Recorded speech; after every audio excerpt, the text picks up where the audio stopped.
wretched weather.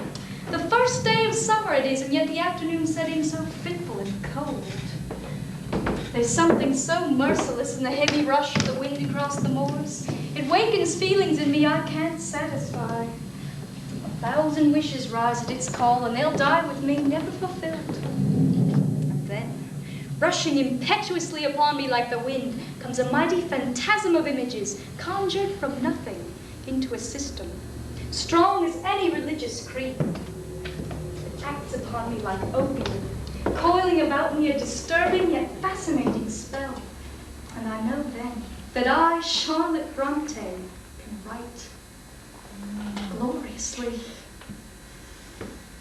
The ride from Keighley seemed endless. Mr. Nichols met me at the station, and I was in no condition to be met by anyone. And just look at this, my good cloak ruined. A little girl and her mother sat opposite me. They hadn't been there a full minute before, without any warning or indication of nausea, sickness overcame her.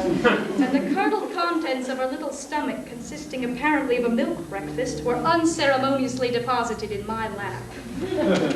Bloody mess. And to add insult to injury, the mother accused me of being the cause. She said I scowled at the child when they sat down and made her little darling feel uncomfortable. Well, with water and a towel, I managed to make myself presentable. Presentable, that is, to those lacking olfactory organs. I'm afraid it's turning sour. I'm sure Mr. Nichols noticed. He walked 3 feet ahead of me all the way to the gate. I could hardly keep up with him. I speak of Papa's assistant curate. He's Irish, like Papa. The Reverend Arthur Bell Nichols. Some time back, there was idle talk going around that Mr. Nichols and I were going to marry. Imagine a clerical romance. Well, it wasn't true. But I was grateful for the rumor. Where the deuce is my umbrella? I suppose Nell must have picked it up at the station by mistake. We parted so suddenly. Botheration, the peat must be damp. Tabby? She probably can't hear me, she's so deaf. Tabby! We need some dry, that's what we need.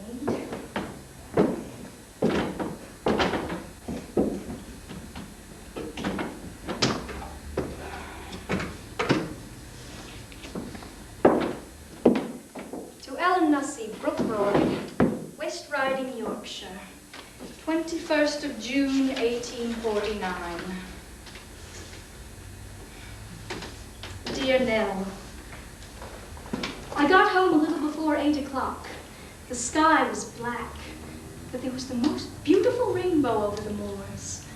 All was clean and bright waiting for me. The dogs seemed in a strange ecstasy. I'm certain they regarded me as the harbinger of others. There is a sense of desolation here, of agony to be undergone as I resume life in this lonely house with Papa as my sole companion. Why does anyone come back to Haworth? Why do I? It's almost July and not one flower. Only the same gritstone hill where the moors begin, Papa's church and the old stone parsonage. A perfect misanthrope's heaven, my sister Emily used to call Haworth. Such a dirty, cramped little town.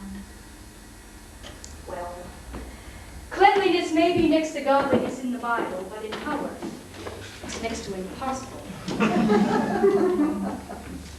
I confess, Nell, I'm inclined toward esteem and affection for Mr. Nichols, and I think something is brewing in his mind. At the gate he asked if he might call at the parsonage tonight. Mind you, he's made no declaration of his feelings for me, so I have no reason really to hope. But he did look at me, rather fervently, as if he wanted to say something but was shy. I wonder. I trust in heaven that Papa won't be hostile should my intuition be true. So it's home again.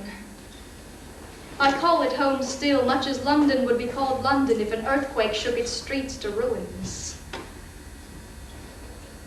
The past months have gone by darkly and heavily, like a funeral train. Since September last, sickness has not quitted this house. Seems death is never far from us. Well, do you wonder? Look at us, surrounded on three sides by a landscape of tombstones. Here, here, and here. And inside Papa's church, it's even worse. On his last official visit to Haworth, Mr. Benjamin Herschel Babbage, the government inspector, said quite emphatically that no further burials should take place under the church aisle. His speech was memorable.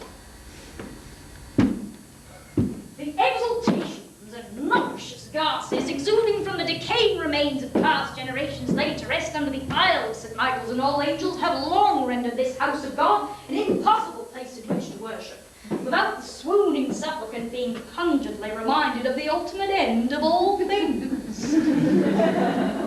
Oh, Mr. Benjamin Herschel Babbage, how right you are, especially during the humid days of August. Mr. Babbage once told me that Papa's church is the only one he knows that has a full congregation when empty. My sister Anne is the only family member not interred under the cold, damp stone floor across the way. It's from Scarborough that I've just returned, where I buried Anne this 4 weeks past. It was my decision to lay the flower in the place where it fell. I've no preference for place, and there's little pleasure in kneeling in Papa's church, knowing that your nearest and dearest are mouldering directly under your knees. I'm exhausted with this whole business of dying. I hate this teapot. And funerals, dear God, I'm worn out with them. I'm tired of having to be staunch and unafraid, because I am afraid. And I refuse to wear black anymore. Oh, Tabby, there you are. My cloak, it needs a little airing. A little airing? Airing!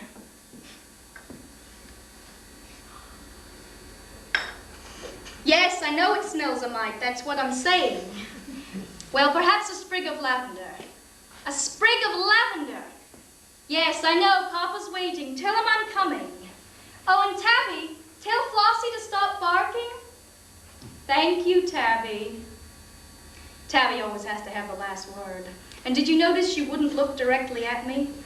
She's upset for my not having brought Anne back home to Haworth to rest under the church aisle with the others. Tabby thinks we should all be buried together so that on the final day of resurrection we won't lose each other in all the confusion. You see, toward the end, my sister begged to visit Scarborough because of her happy memories there as a governess. Papa knew it would be disastrous for one so far advanced in the consumptive way, but she pleaded so pitifully that he finally relented and let me take her, my friend Nell and me. That was a month ago. Anne was only 29. I shall always remember her as she was that last evening, sitting by the window, looking out to sea, such tranquility in her face. Anne, what are you thinking of? Of the next existence, she said simply. But Anne was lost in her dreams. The most glorious sunset illumined the sky. The castle on the hill was gilded in light. The little boats near the beach heaved on the tide, glittering like burnished gold. And Anne seemed almost transfigured. But her strength had fled. So she died. She went so gently we hardly realized. I think she knew it would be easier, the letting go, by the sea. Oh, Papa, you've had your nap. Yes, Papa.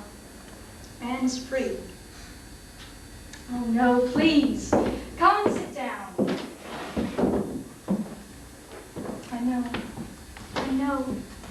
One by one, they've left us. But, Papa, we have many comforts, many mercies. Fight the battle of life, isn't that what you always preach? No. Listen, Papa, we can get on. We must get on.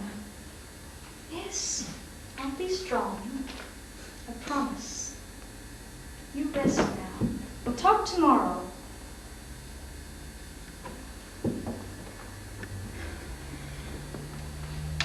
I look better.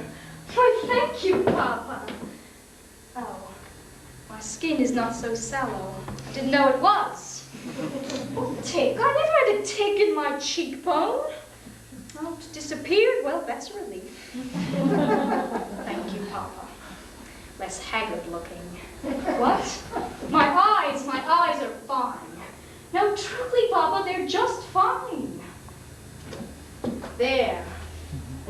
Not quite as sunken as usual. Thank you, Papa. You rest now.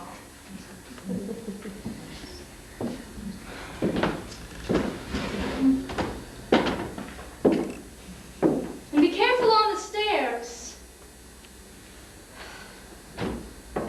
Papa has favored me with several such gracious compliments since his cataract operation 2 summers ago in Manchester.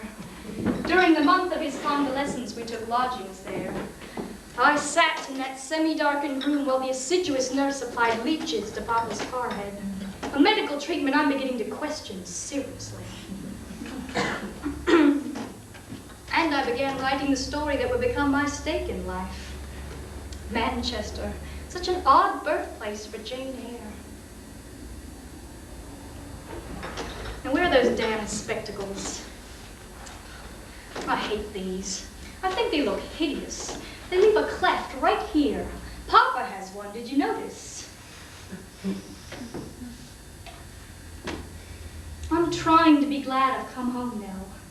I've always felt happy before, but this time, joy isn't a sensation. I feel the house in all its silence. All the rooms empty. Where 8 short months ago we were all together. Emily, Anne, and my brother Branwell. In this room, my sisters and I used to assemble after supper, the dishes done, and walk and talk and read aloud the day's writings. We did. Emily, Anne, and I, we called it perambulating. We perambulated arm in arm this way like restless wild animals around and around the table after everyone had gone to bed. It was here that I first heard Wuthering Heights, chapter by chapter. Emily read it to us night after night. Afterwards, I couldn't sleep. It was so vivid and fearful. Every page charged with a sort of electricity, brooding and dark, as if hewn in some wild workshop. Even today, when I read Wuthering Heights, it's like breathing lightning. Emily, gone like a dream. Actually, Nell, I love memory tonight. I prize her as my best friend. She gives me a deep delight. The hours, the thoughts, the hopes of my youth, vast and sweet they seem now.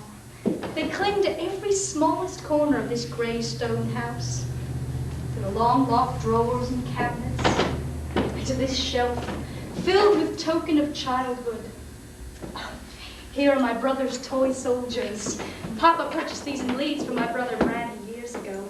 I remember the morning he brought them home. There was such excitement as they marched into the parsonage. Brandy gave waiting boy to Anne. He waits. And gravy to Emily. Brandy took Sergeant Budd. We had Bonaparte. And mine was the Duke of Wellington. Duke for short. And the Duke say, "How goes the watch, sir?" "What watch, Dukey?" "You're drunk. You'll face a court-martial for this, sir." Ready, aim, fire! Those games led to our tiny books.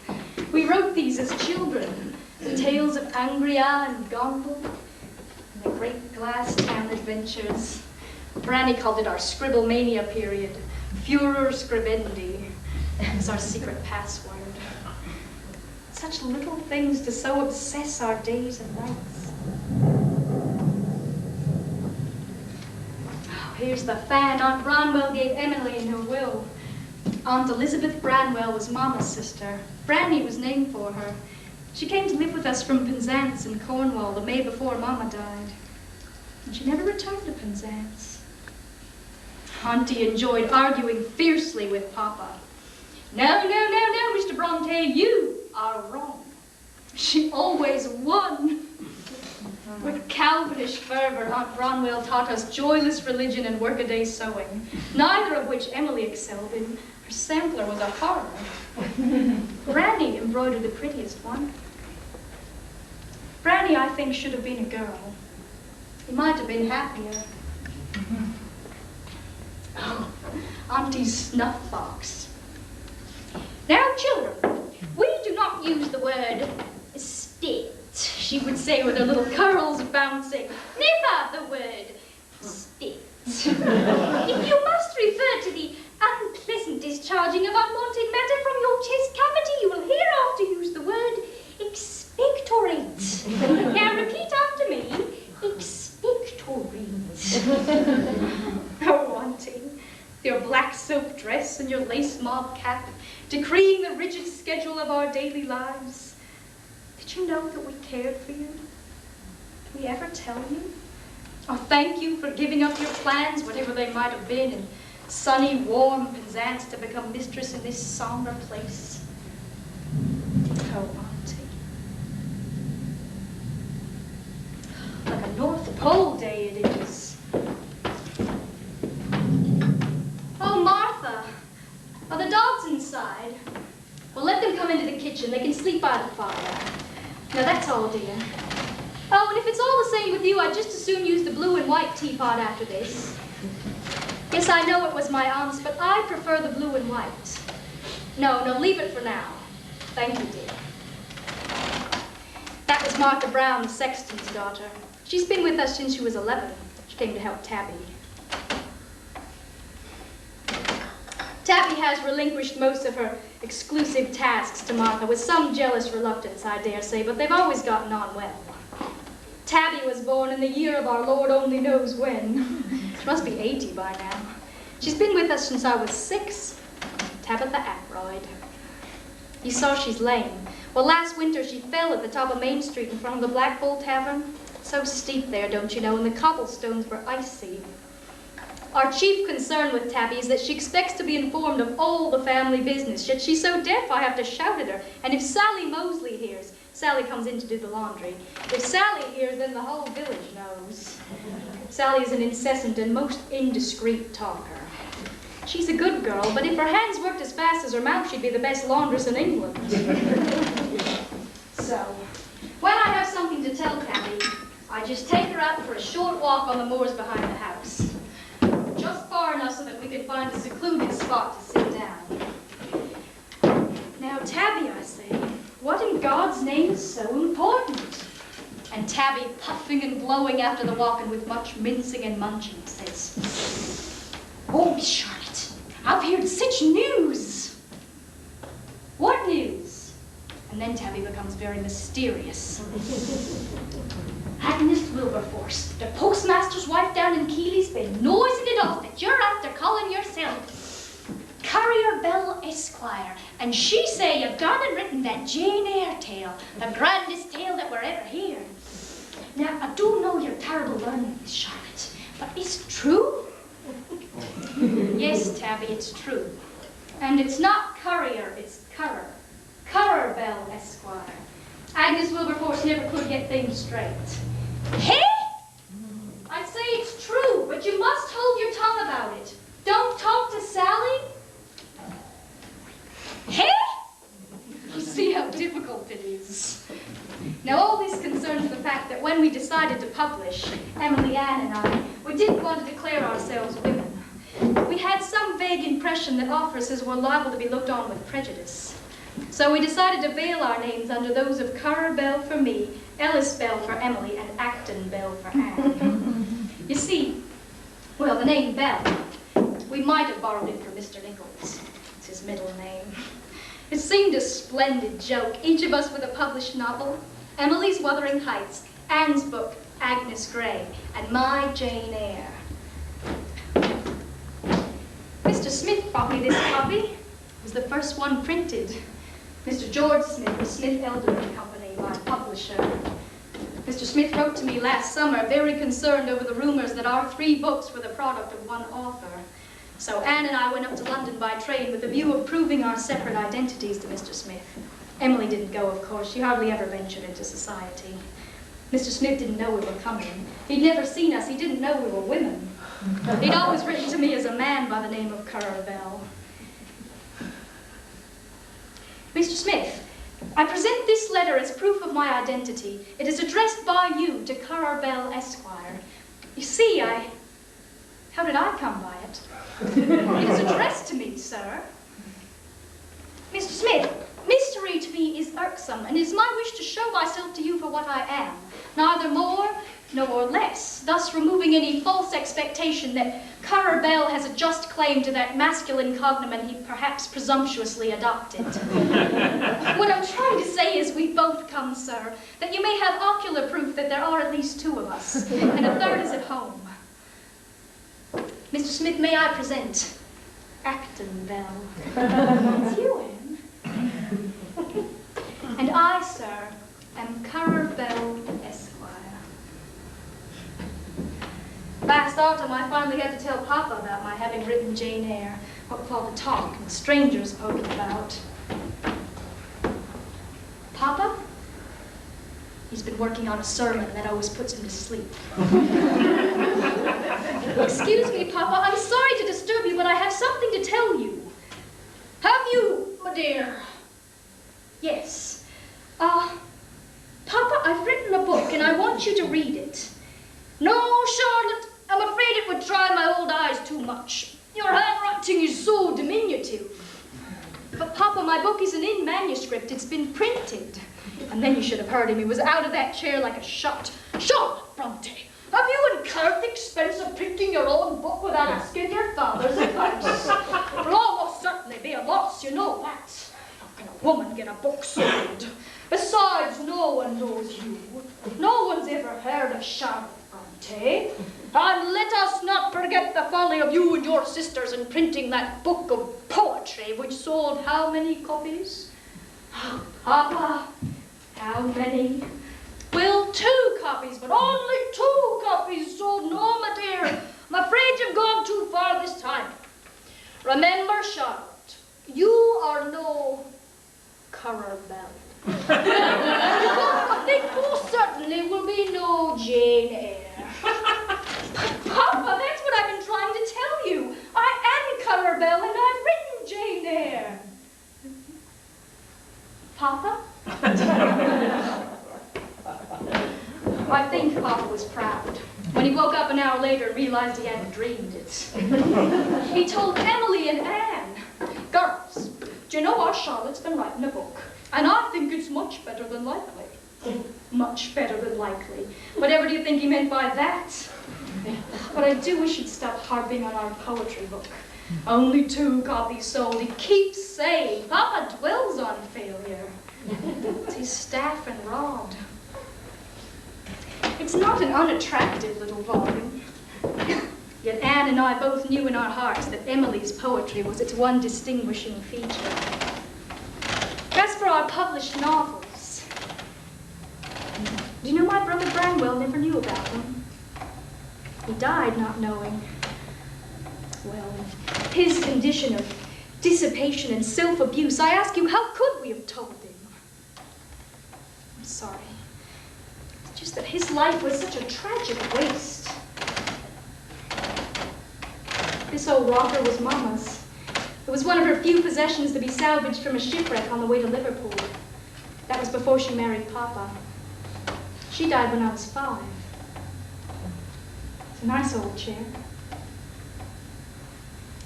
So fine and small he was, Franny, I mean, and wanting so desperately to be accepted, trying to be a swilling, swaggering little man among those crude brawlers at the Black Bull. And he also, now this will shock you, he also became addicted to opium. When we were in church, he would steal down to the village druggist and cajole Betty Hardacre into giving him more of the drug. I'd often lie awake in the dead of night, listening, waiting for the report of a pistol. Well, perhaps I hoped he'd end his own misery, or ours. He slept in Papa's room. We'd often hear him having delirium tremens of the most frightful character. Finally, I could endure it no longer. No, Granny, you will not leave this house. You will sit there till I finish. Look at you, disheveled, whining. Can't you see what you're doing to Papa? Your moping gloom has spread a pall over this house. You think nothing but study yourself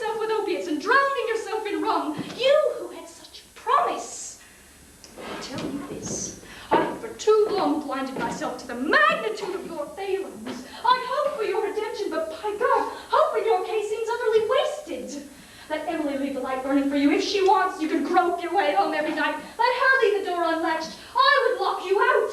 I never would have believed I could utter such words, but I am done with you.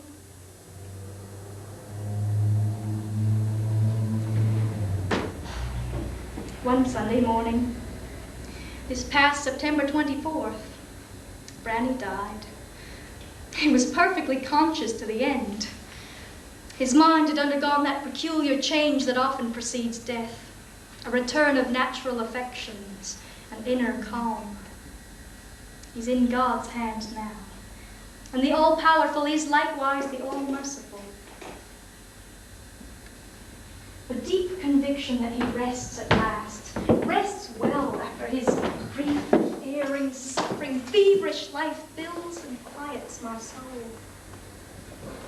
All his vices are nothing now. Nothing. Strange, isn't it? Until the final hour comes, you never know how much you can forgive.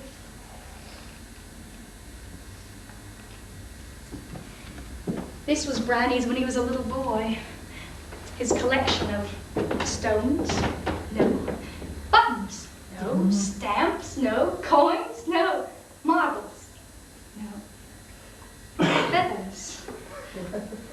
This is a turkey's, and this is a wild duck's, and here's a moorcock, oh, and a pigeon, and this one, I'd know it among 1,000. It's a lapwings, a bonny bird wheeling over our heads in the middle of the moor.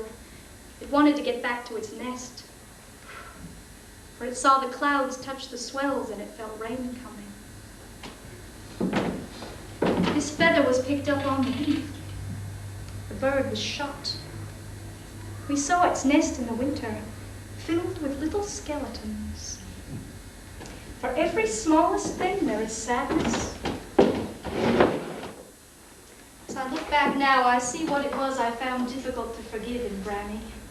More than the dissipation, the self-abuse, was the fact that he intrigued with the wife of his invalid employer at whose house he was a private tutor. Adultery. The one, the only temptation it was my fate to endure, and to see him partake where I was denied, yield to carnal bliss where I suffered the purgatory of rejection, filled me with such scorn, such resentment that only his dying could free me. Forgive me.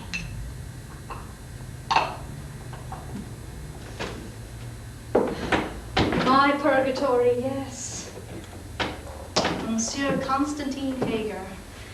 Auntie had granted us a loan, Emily and me, that would enable us to attend the Pensionnat Hager in the Rue d'Isabelle in Brussels, Belgium. It was our plan to acquire mastery of French with the hope of opening our own school right here in Haworth. In February of 1842, we sailed for Brussels, and the following October, Auntie died and we came home. But I couldn't leave him. Against my conscience, I returned alone to Brussels. Against all conscience, all reason, prompted by the irresistible impulse of what? Infatuation? Love? I don't know. All I ever wanted in life was love. A gentle time, a quiet time. Yet I know now that without esteem, love can't exist. It perishes for neglect. Pity may take its place, but pity is not love. And so I returned to Brussels, and to Monsieur Hager. It was like a summons to resurrection. Constantine Hager, professor of rhetoric, a man of great mental power, discomposing chameleon eyes and dark brows. In the core of his heart was a place, tender, beyond man's tenderness. Yet he could make me cry, as no other man has before, or since.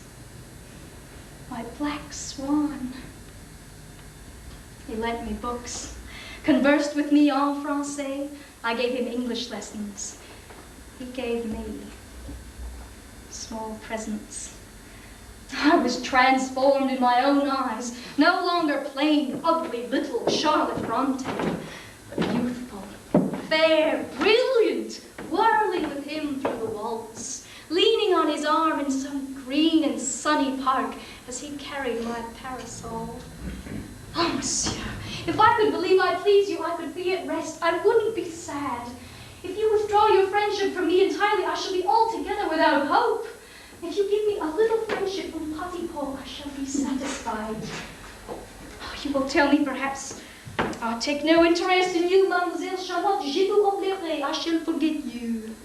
Oh, monsieur, then tell me so frankly. It would be a shock to me. It matters not. It would be less dreadful than this uncertainty, this guessing. Doute. My world came to a stop when the school holidays began in August. The students all went home. Monsieur left for the seaside in Blankenberg.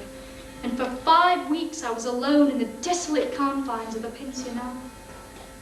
One evening, desperate and tormented, I left the house, and threading the streets of the neighborhood, I heard the bells of a church. I listened. The sound sailed full and liquid into my soul.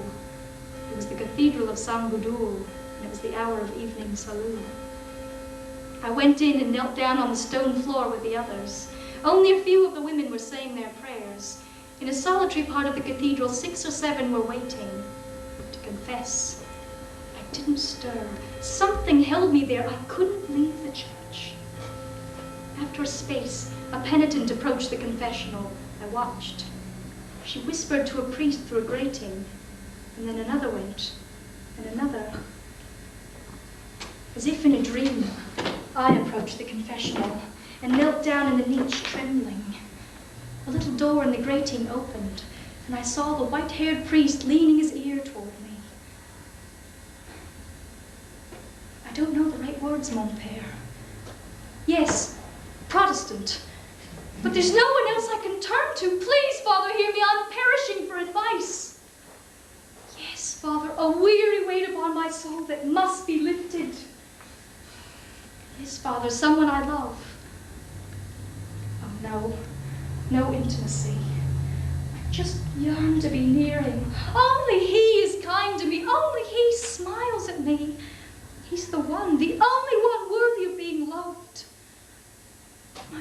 I know, but it hurts to say goodbye to him, even for a day. Please, Father, my internal struggle is unbearable. I can't leave him. His slightest word of kindness I hold on to as I hold on to life. No, matrimony is out of the question. It's out of the question, that's all. Monsieur had a wife and 3 children, and a 4th on the way. It was obvious Madame Hager wanted me away from Brussels. She grew cold and distant, and yet I waited for some sign from him. But none was given. Then one day in the hall, "Excusez-moi, madame, s'il vous plaît. Je donne notice. Je dois résigner." I resigned, and she promptly accepted my resignation. Oh, dear God, what have I done? When Monsieur found out about it, he was in a fine rage. Well, at least I had that to cling to. But it was Madame who saw me sail from Ostend. Oh, she wanted to be sure I was on that packet and out of their lives forever. She authorized correspondence all right, until I wrote him a letter that was less than reasonable because passion was at my heart. I've tried to forget you, Monsieur, but I cannot. Fever claims me. I've lost appetite, and sleep I pine away. I suffer in silence. I wore out my French dictionary. After that, there was nothing. Oh, please, Monsieur, write me a letter from Brussels. Write it, Monsieur, write it. Write it. But not out of pity, for that would wound me deeply. I fear by the mere asking that I offend you, but in my prideless obsession, I wish it all the same. Write it, Monsieur. A letter. A word.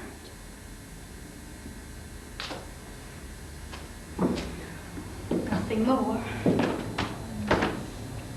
Strange, obstinate grief. What a silly bourgeois creature I was. Passions like convulsion fits. All that twaddle over a married man. Twaddle! such an unfair state of things between men and the virgin population. The match isn't equal. Men can, with impunity, make a teasing pastime of our torments. And so I say, go to the deuce, monsieur.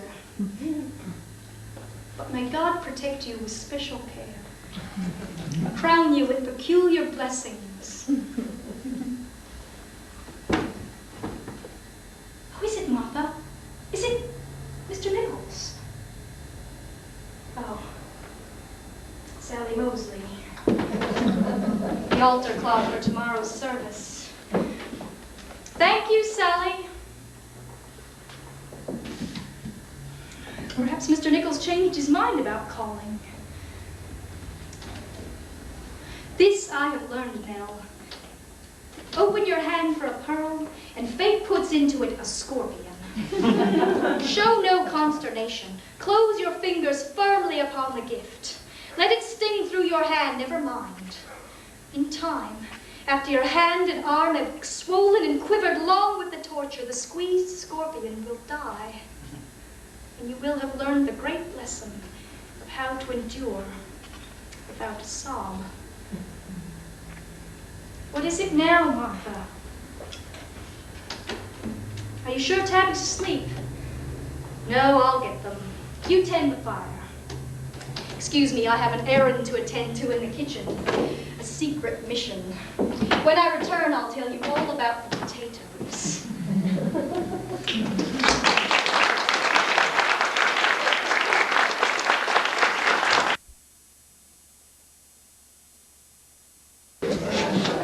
Remember I said I'd tell you about the potatoes? Well, I won't tell you, I'll show you. I hope Tabby didn't hear me take these. You see, Tabby reserves to herself the right of peeling potatoes. Boiling potatoes. Yet she's practically blind, and she leaves in these little black specks. The eyes of the potato, we call them here in the north. We can't bear to hurt her feelings by asking Martha to go over them again. So after Tabby's pared them, we just carry them off, and I just take out these little black dots. Like this. Martha puts the bowl back in its place. Tabby never knows the difference. She's usually dozing by the kitchen fire. Potatoes for tomorrow's soup. I'm afraid the life of a country parson's plain daughter with sunken eyes and sallow skin and just the mention of a tick is rooted in monotony. I have to laugh when I think of Nell's last letter. Write soon, Charlotte, and tell me all the exciting news. What would you have me say, Nell? Howard's glittering social season was launched this weekend past in the Black Bull tap room when Charlie Murgatroyd struck Matthew Pickles in the face and made his nose bleed. Or perhaps that Frank and Bessie Winkler are rejoicing over the birth of a new baby. Their 17th, to be exact. Are these happenings that whet your interest now? Actually, I've seen so little of the world. Oh, I've been to London, and of course Brussels.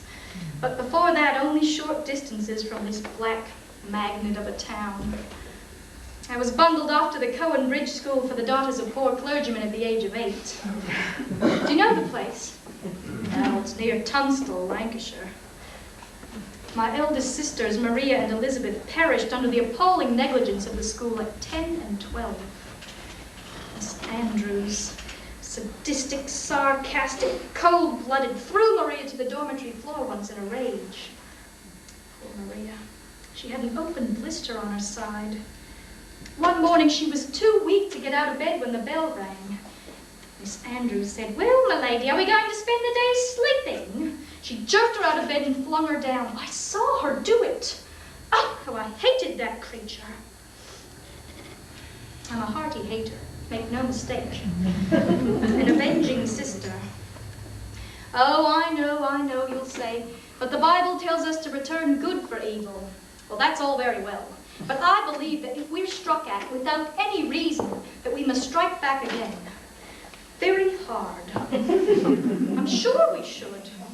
So hard as to teach the person who struck us never to do it again. And I've struck back hard with this. For Jane Eyre brought to public notice the degrading regime of that institution. Miss Andrews is now... Oh yes, you've read it. Miss Andrews is now Miss Scatcherd. I've named the Cowan Bridge the Lowered School, and the Reverend Carus Wilson, that black pillar, head of the Cowan Bridge, is now the pompous Mr. Brocklehurst. Oh, there's been consternation, you may be sure, from the patrons of the school and its founder. Well, so be it. If nothing else, Jane Eyre delivered me from a life of servitude. I speak of being a governess, a career for which I had no natural talent. Take the Sidgwick family, for instance. Their children were perfect little brats. I grew tired of tying their shoelaces and wiping their smutty little noses. John Benson, their 4-year-old, even threw a Bible at me once. A family Bible. When he saw I wasn't going to tattle on him, he said, "I love you, Miss Bronte." And Mrs. Sidgwick, whose oversized ears heard everything, replied, "What? Love the governess? Leave us here no more such twiddle-twaddle, young man."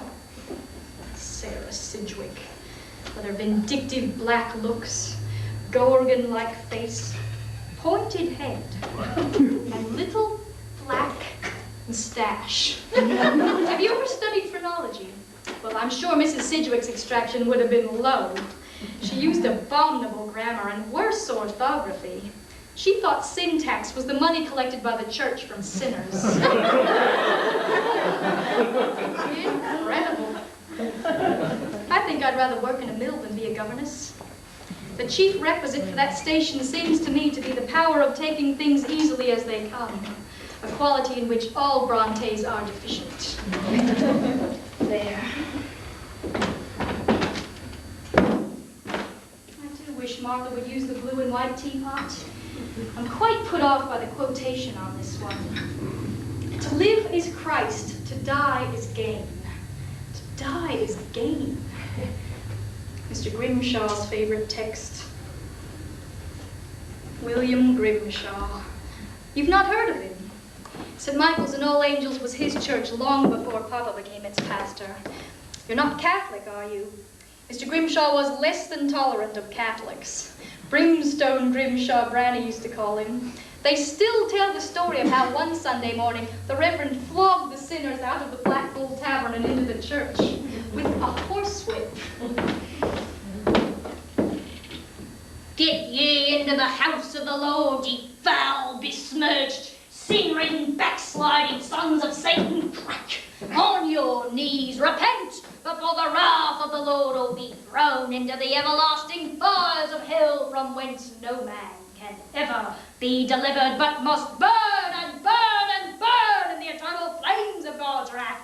Crack! Vile, disobedient offspring of Beelzebub, wine-bibbers, fornicators, your transgressions are legion and your days are numbered. Now drag your lustful, bloated bodies into the temple of the vengeful Jehovah. Cast down your loathsome eyes in shame and supplication before the feet of your Lord and Saviour, Jesus Christ, who will smite you with the rod of correction, even as I do this day. Repent, repent, or die." "No, Pop, I'm fine." Poor Brimstone Grimshaw, entirely convinced of his own pristine righteousness, browbeating and body-beating his victims into the kingdom of heaven, or what he thought was heaven. To die is gain. St. Paul's words. Mr. Grimshaw even had the saying preached at his funeral and inscribed on his coffin. Such a strange motto for a life. To die is gain. Well, perhaps, in a way, it was gain when he died. The customers of the Black Bull. Such a morbid little teapot. The twilight's almost gone. You'd never know it turned summer today. Yorkshire is a place apart, that's God's truth. Why did Mr. Nichols ask if he could call if he had no intention of doing so? Why was my hand shaking so, like that of an old man? Oh, I haven't shown you this. Papa bought this for us in Thornton when we were very small. It's made of paper mache. You hold it like this. Papa suspected that we children knew more than we expressed. And he thought if we had the ability to speak incognito, we'd have fewer inhibitions. Now, who wants to be first? He'd ask. And after some shuffling of feet and giggling, little Anne stepped forward. Me, she said bravely. All right, put the mask over your face. Now, you're not little Anne Bronte anymore. You're anyone you wish to be. What's your name? Anne Bronte. Don't you want to be someone else? No, I like me. Very well, Anne Bronte. What does a 4-year-old girl like you want most in this world? Age and experience. Age and experience, well, that's a wise choice. Precisely what you lack, my girl. Now, give the mask to Emily. Now, what is your name, my good woman? On your knees, vassal slave, I am Queen Augusta. Queen, 6 years. A beautiful queen who feeds her vanity on the souls of men. Yes, Your Majesty. Now tell me, what had I best do with your brother Branwell when he is naughty? Branwell? Who is Branwell? We have no kin by that name. But had we would reason with him. And if he wouldn't listen to reason, we'd have him whipped by our royal henchman. Yes, Your Majesty. Now, Brandy, it's your turn. Come on, lad, stop hiding. Now, what distinguished name do you bear, sir? You've got the mask upside down, lad. Oh. My name is Patrick Benjamin Wiggins, at your service, sir. How old are you, Mr. Wiggins? 7 years. Do you have any relatives? Well, I've some people who call themselves akin to me in the shape of 3 girls. They're honored by possessing me as a brother, but I deny that they're my sisters. Well, Mr. Wiggins, tell me, what do you think is the best way of knowing the difference between the intellects of men and women? Well, you must look at how they're different in their bodies. What do you mean, sir? I mean, women, being softer and smaller, their minds must be so too. I see. That's a most interesting theory. And now, Charlotte. Yes, Papa? What's the best book in all the world? You make sport with me, sir. The Bible, of course. I commend it to all my subjects. Not to know the Queen. An empress. Well, Your Grace, what do you think is the next best book to the Bible? The book of nature, of course. Why do you bother me with such childish questions? I command you to be gone. This mask. How many times I've wished for a new visage between the world and Charlotte. I don't mean merely a name, Currer Bell, Esquire, but a total mask. To hide old imperfections, give a recreated self, inside and out. Sometimes the future terrifies me. What's to become of Charlotte Bronte? What's to become of Currer Bell? Where is the end of this maze of turnings, this isolation? Were it in my power, I would command a gentle time, a quiet time. I suppose, Nell, life at the parsonage will resume its full and vacant pattern, and care of Papa will be my chief concern in life now, to the exclusion of writing. I think, should he get better, I could rally and become Currer Bell once more. But if otherwise, I look no farther than completing my present work and doing no more. Men are strange creatures. I'm sorry. They are. Helpless, really. Papa now has me only, the weakest, puniest, least promising of all these 6 children, and yet he tells me this day, Charlotte, be strong, or I am lost. I think Papa became lost when Mama died. Her last words were, "Oh God, my poor children." She was was buried under the stones at the east end of the church. And then our lives grew lonelier still. I've tried very hard in the years since to summon up an image of my mother. The impressions of a child are so fragmentary, so elusive. I have only one recollection of Mama. Once in the evening lamplight, playing with Granny on the parlor floor. And it's he I remember more than Mama. Later that evening, Emily and I heard Mama singing to Granny from the nursery. Sleep, my Granny, peace attend thee all through the night. Guardian angels, God will lend thee all through the night.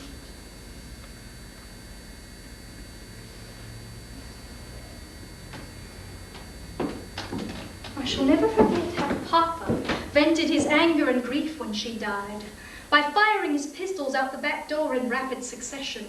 Up at the sky he fired. Tears were coursing down his face. He fired and fired and fired. Why is Papa crying? Granny asked. Well, he was frightened. He didn't understand. He was only 4. Why is Papa crying?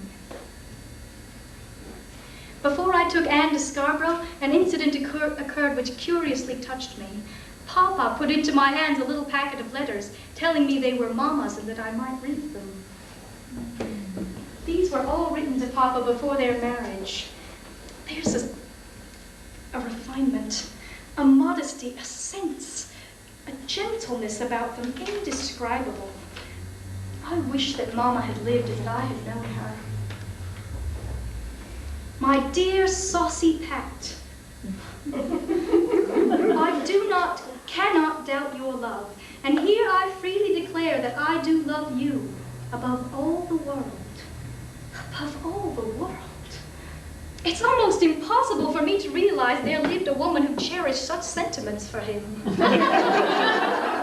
I only know the man who never dresses in the morning without putting a loaded pistol in his pocket as regularly as he puts on his watch. The little deadly pistol sits down to breakfast and kneels in prayer.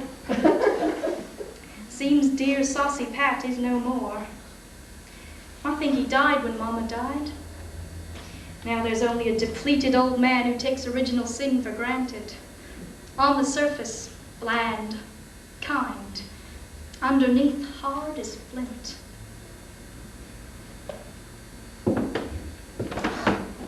Sometimes the wind can be so unremitting, wild, sweeping up and over our little house and down the hills. Such a wind it was the day of Granny's funeral. Emily took cold that day. She never went out of doors again. She sank rapidly. Never in all her life had she lingered over any task that lay before her, and she didn't linger now. She made haste to leave us. The tight cough, the labored breathing after the least exertion. Many times Anne and I dropped our sewing or stopped writing to look at each other and listen. The failing step and the long pauses as Emily climbed the staircase. But we could say nothing. She rejected our help. We dared not speak a word of sympathy. I finally sent for the doctor. He came and she refused to see him. Refused.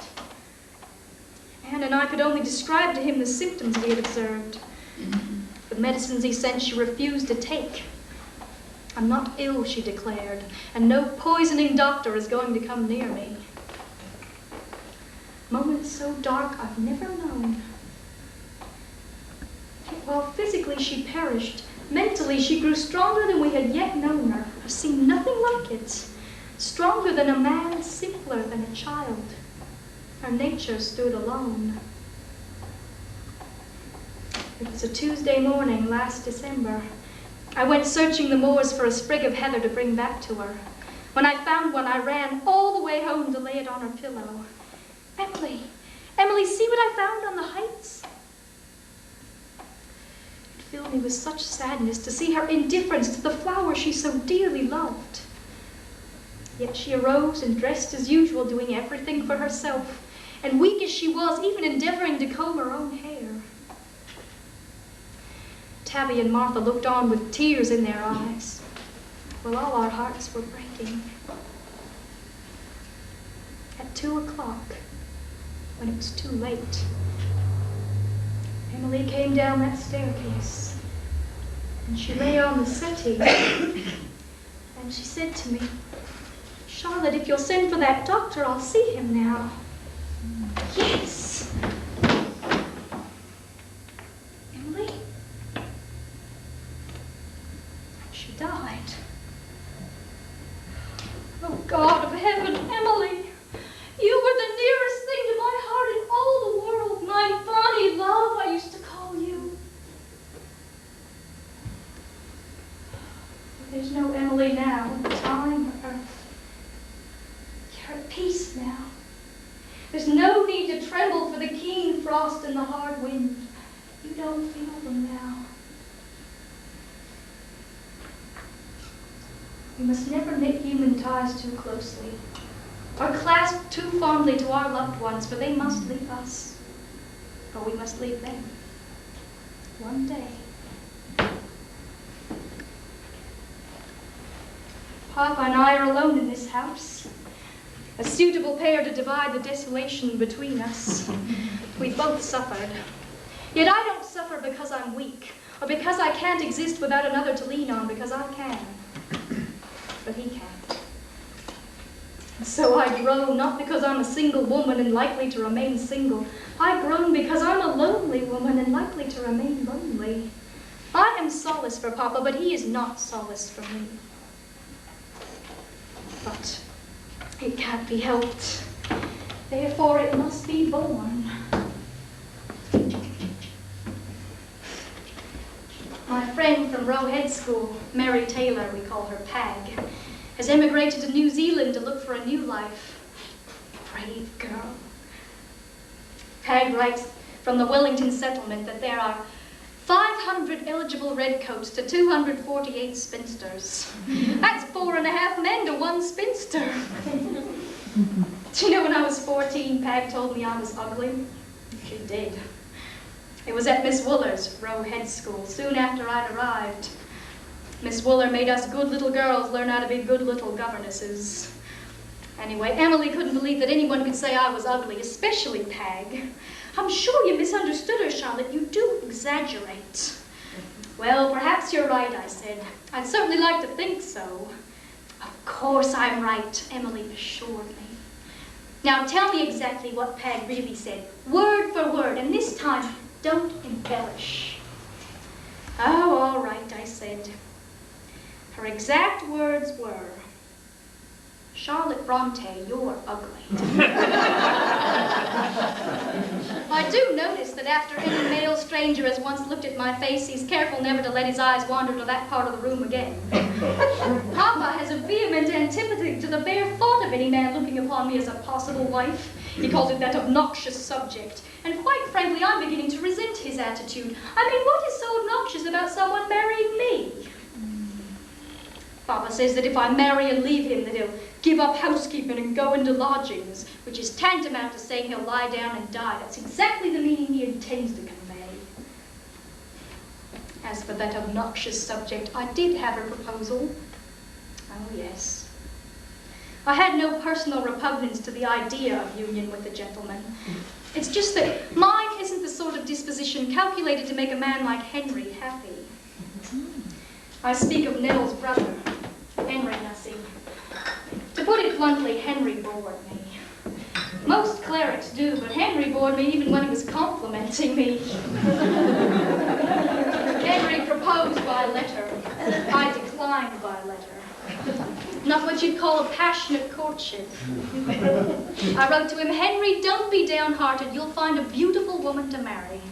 He wrote back, "I don't want a beautiful woman, Charlotte. I want you." This potato reminds me of Henry. Precisely the shape of his head. Have you ever studied phrenology? So I ask you that. Clerics seem to be a vain, self-seeking race. Except for one, Willie Waitman. Willie was worth 200 Henrys tied in a bunch. Willie. He was rather pretty, with his blushes and his bouncing curls. He was cheery and good-natured all the time, with a bonny face and a warm soul, perfectly conscious of his irresistibleness, which made him all the more irresistible. But when he died of cholera in the 1842 epidemic, and even though it was Anne who secretly loved him, it was Brandy who cried for days. 3 months ago, I came upon a poem Brandy had written describing Willie. Lips that even me beguile. Oh, Brandy. Strange, isn't it? Love. I don't know if I could love a man like Mr. Nichols. He's so reserved and grave. I respect him, but I don't like that dark religious gloom of his. I guess it's his narrow sectarian views that offend me. He seems to always be wearing a sort of mental Macintosh, you know what I mean? Of course, if I were to marry such a man, what am I saying? But were I to marry such a man, I should never let him make me a bigot. Mr. Nichols isn't what you'd call handsome, or even what is considered agreeable in outward aspect. Actually, he's rather unappealing. Not altogether, I mean, not repulsive, certainly, but not comely either. No, definitely not comely. Rather ill-featured, in fact. But he does have kind eyes. Yes, that's it. Kind eyes. And, well, kind eyes. And you might say, oh no. No, you couldn't say that. Truthfully, I'd have to say Mr. Nichols looks cadaverous. Well, he'll be right at home here. I'm sure of it, Nell. Mr. Nichols cares for me. Yes. Yes, he does. I've long suspected as much. When he bade me goodbye today, it dawned on me what might be coming, and I... Papa, I didn't know you were listening. I was only surmising... Yes, Arthur Bell Nichols. Oh, Papa, I was only thinking aloud, but I do feel Mr. Nichols harbors an affection for me. Papa, that's ridiculous to bear himself. Papa, Mr. Nichols has said nothing, done nothing. Well, penniless he may be, but I don't consider him a schemer. Papa, no one plots to take me from you. I never said I wish to leave here. Papa, I'm not a young girl. I'm not a young woman even. I never was pretty. Now I'm ugly. Oh, yes, and at your death I shall have 300 pounds besides the little I've earned myself. Now, do you think there are many men who would serve 4 years for me as Mr. Nichols has? Well, I know I've ridiculed the curates, but if I marry at all, I must marry a curate, and not just any curate, but your curate. And he must live here in this house, for I cannot leave you. Sorry, Papa, but if Providence grants me this destiny, doubtless then it is best me. And if this good man proposes marriage, I shall accept. I shall accept. And he will live in this house. He will live in this house. And he'll support you and console you in your old age. He'll help with the church and school when you wish relief from them. And we'll both see that you maintain your seclusion uninvaded. Yes, I am indeed possessed of a stubborn will. I am your daughter. Papa! Good night, Papa. Can you hear that? He'll never ask her. It's only surmise. Just her woman's reckless, romantic imagination. Most obnoxious subject. Grumble, grumble, grumble. Be careful on the stairs.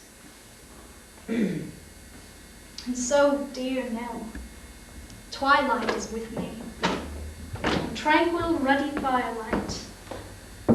With these, sisters, the bright and the dark, I shall commune as I write to you from this loneliest place on earth, where I fear the angels of God have abandoned me forever. Oh, I'll wag on as usual. A little sour sometimes, perhaps. I was never known for sugariness. But as of today, I have a new creed, a belief in happiness. I've lived at the border of death for a long time. I heard the funeral bells tolling across the lane, listened to the chip of the mason as he cuts the tombstones in a shed close by. One by one, my earthly supports have been torn away until I'm alone with an old man who right now sleeps a fitful sleep. I mustn't fail him. I must stay on at the parsonage. For Emily and Anne, Branwell, for Mama and Auntie. I'll run the house for Papa, teaching his Sunday school every day, read the Bible to him every night. And I'll do my duty without complaint, for I know that bitter are the upbraidings of my conscience when I yield to a desire to flee this heaven and hell. And if my new creed is true, the happiness will find me, center my world at last, reawaken my heart. Of its aspect I cannot speak, but it will find me. It will range the moors like the summer rain. I'll see it in the sun and sky. I shall wait and listen for its purple signal, its whisper in the wind, its knock on the door. Remember the arc of today's rainbow, piercing the heavy electric atmosphere? A perfect rainbow, wasn't it? Wide, high, vivid, spanning the brooding moors. I must hope. It's my bow of promise. Martha, are you going to answer the door or not? No, not Tabby, you answer it. Damnation. Come back to Harvard soon, Nellie. But don't come in black this time. Come in blue. Pink, white, even scarlet for all I care. Come shabby or smart. Neither the color nor the condition signifies. Provided the dress contain my Nell, all will be right. What the devil's going on? Someone answer the door. Please excuse the most hideous scrawl that was ever penned, and believe me always tenderly yours, C. Bronte. Oh, P.S. Give my regards to Amy Ringrose. Oh, P.P.S. Did you happen to take my umbrella at the station? I'm missing it. C.B. again. Yes, Martha. Is it? Mr. Nichols. Spiritual comfort. At this hour? No, I'll show him in. You get us some fresh tea, please. P.P.P.S. Oh, Nell. Exciting news at last. Mr. Nichols has come to call. Charlotte. One more question, Your Majesty. Well, what is it? Speak up. Well, Your Grace, what do you most want in this world? What do I most want?